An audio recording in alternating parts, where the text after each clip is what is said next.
Bienvenidos, estimados colegas, a la parte 2 de esta primera sesión referida al Currículo Nacional de la Educación Básica Regular.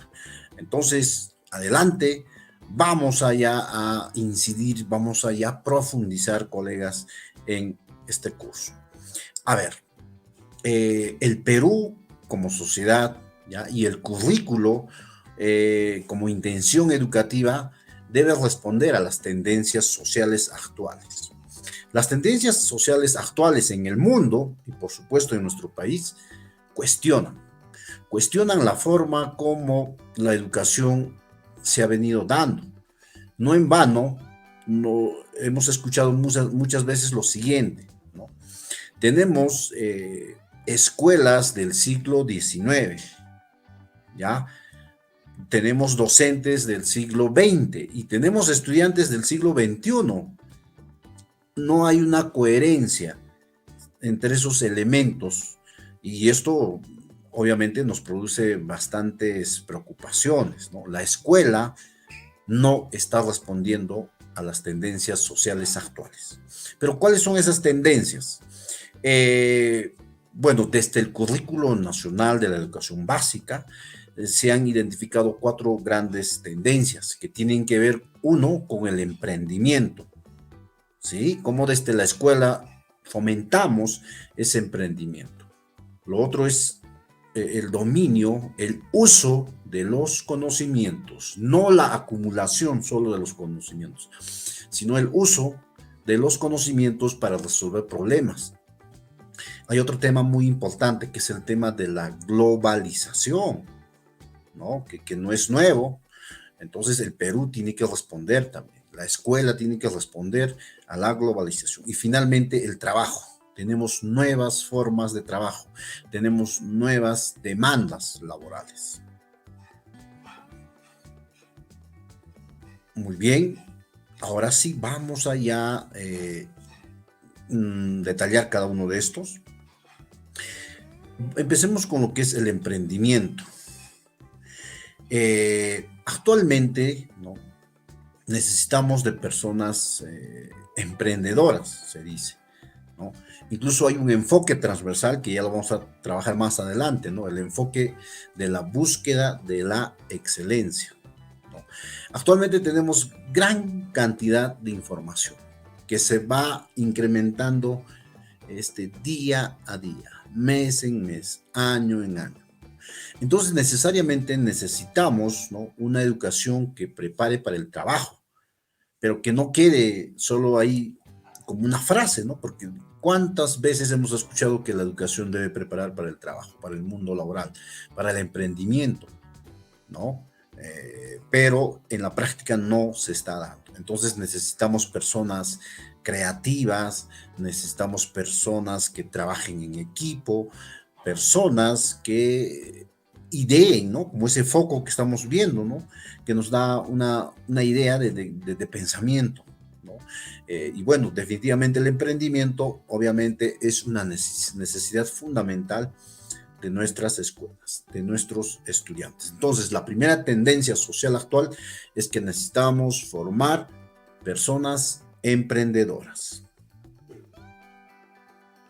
Muy bien, pero el emprendimiento no es la única gran tendencia que identifica por lo menos el Currículo Nacional de la Educación Básica. A ver, lo voy a leer textualmente esta tendencia. No hay equilibrio entre la aceleración masiva de la producción del conocimiento y entre el reconocimiento y revaloración de los saberes de diversas culturas. Muy bien, por un lado, miren, tenemos una producción mundial, ¿no?, de conocimientos enorme, ¿ya? Pero por otro lado, cada vez se están perdiendo más nuestros saberes locales, nuestros saberes originarios. ¿Y en la escuela qué sucede? En la escuela, ¿no?, en el colegio, como ustedes quieran llamarlo, se está dando solo la importancia a los conocimientos universales, nacionales, pero se está dejando de lado ese rico potencial, ¿no?, de las culturas originarias, ¿no? Por ejemplo, ahí tenemos la gente de la Amazonía, ¿no? De la zona del Ande, que tienen saberes, que tienen conocimientos propios. Entonces, ¿qué necesitamos hacer? Que la escuela reconozca, revalore, como dice ahí, esos saberes, esas costumbres, esas formas de pensar que tienen los pueblos originarios. Pero no solo reconocerlos, sino que eso hay que incluirlo, por ejemplo, al elaborar nuestro proyecto de aprendizaje, al elaborar nuestras sesiones de aprendizaje. Y miren, en la foto hay una muestra, ¿no? Por un lado tenemos a unos niños, ¿no? Y unas madres que probablemente están buscando ahí acceder a señal de internet, pero por otro lado tenemos una institución urbana donde los chicos acceden directamente a comunicación, acceden a internet. Entonces ahí vemos un quiebre, ¿no? Pero que la escuela debe, a la medida de sus posibilidades, responder a ambos contextos. Entonces, ¿qué necesitamos? Revalorar los saberes locales, originarios, y obviamente esto tiene que ver con el tema de la interculturalidad. Tenemos que también incluir en la escuela temas de interculturalidad y también de saberes originarios, saberes locales. Entonces, es una tendencia en el mundo, no solo es en el Perú. En Europa, por ejemplo, les interesa bastante estudiar las culturas originarias, los incas, los mayas, los aztecas, los chibchas, etc. Entonces, es algo que debemos tomar en cuenta. 1, emprendimiento, y 2, revalorar e incluir en el currículo los saberes locales. Muy bien, ya tenemos en pantalla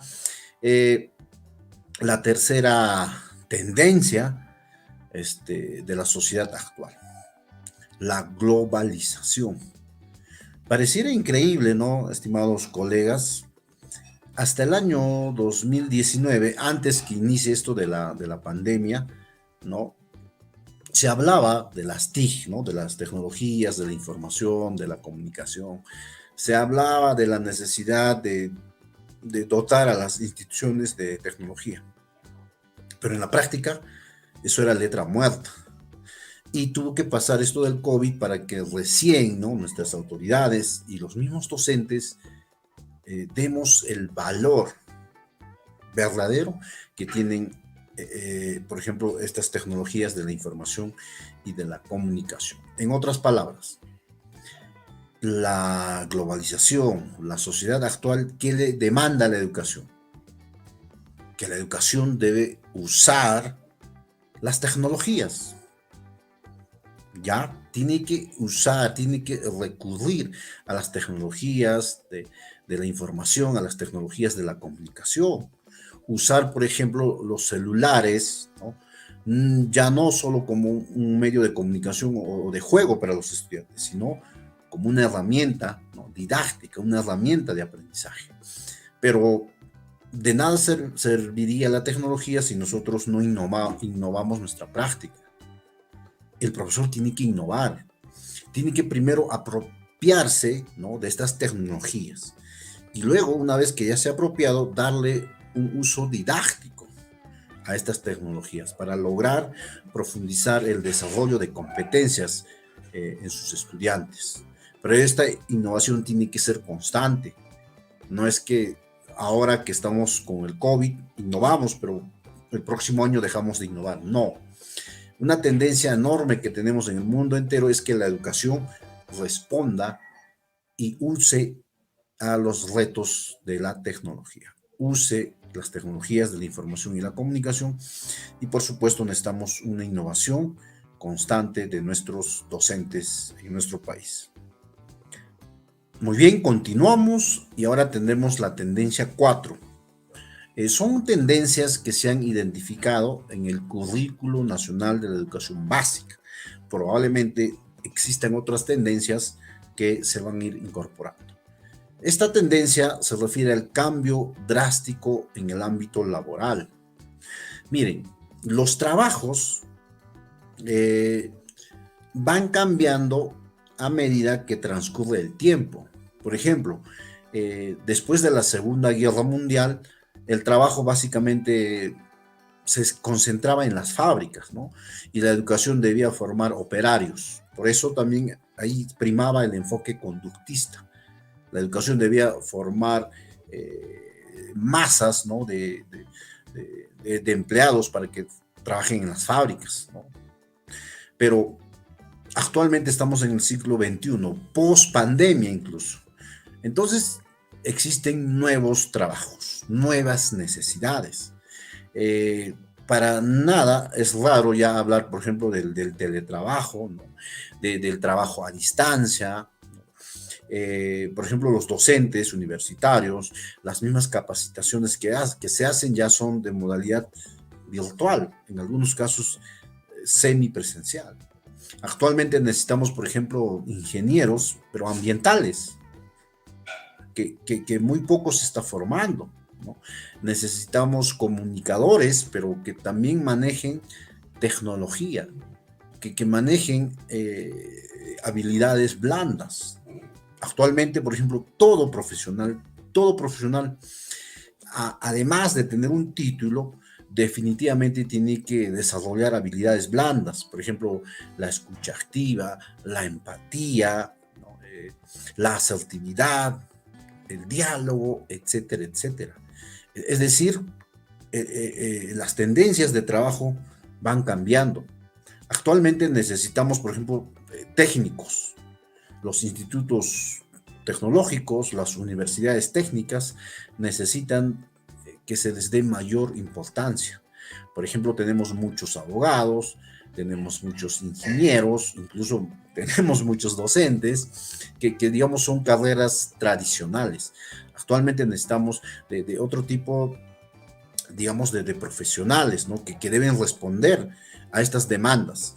Y definitivamente el currículo nacional también debe responder a esta tendencia. Cómo desde la educación básica vamos formando estudiantes para las nuevas demandas laborales que el Perú y que el mundo también exige.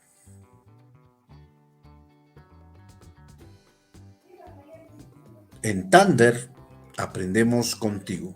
Gracias por tu atención.